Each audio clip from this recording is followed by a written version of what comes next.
السلام عليكم بنات، كي دايرين؟ لاباس؟ نتمنى من الله تكونوا بخير وعلى خير. اليوم ان شاء الله ديجا شاركت معكم القهوه ديال دي اكس ان اللي هي لانقاص الوزن، اللي مفيده بزاف ديال الاعراض في الجسم ديالنا، لحرق الدهون، اللي كتليق يعني بزاف ديال الحوايج. واخا نضل نشرح لكم لازم تاخذوها. فاليوم ان شاء الله جبت لكم وصفه جديده. شنو هي هاد الوصفه؟ كلكم كتسائلوا شنو هي. ما غاديش نشربوها اليوم غادي نديروها ماسك للبشره. وانا البنات هذا هو الماسك المفضل عندي هنايا العسل الحر. هاد العسل هذا راه عندي تقريبا واحد 3 سنين او 4 سنين وهو عندي. هاد العسل هذا كنستعملو فقط ملي نبغي ندير الماسك لبشرتي. الناس كتاكل العسل وتقلب عليه، وانا كندير فيه لبشرتي.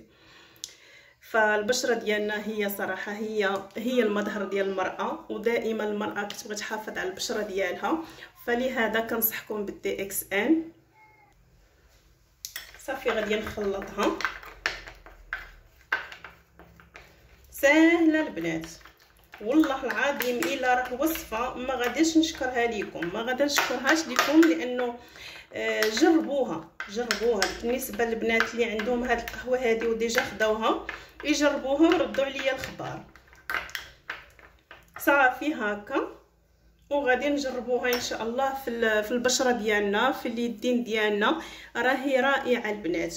كنتمنى من الله ان هذا الفيديو يكون خفيف ظريف عليكم، وما تنسوش تعملوا لي لايك للقناه واشتراك، وان شاء الله دائما توصلوا بالجديد. ومع دي اكس ان دائما غنبقاو زايدين لقدام.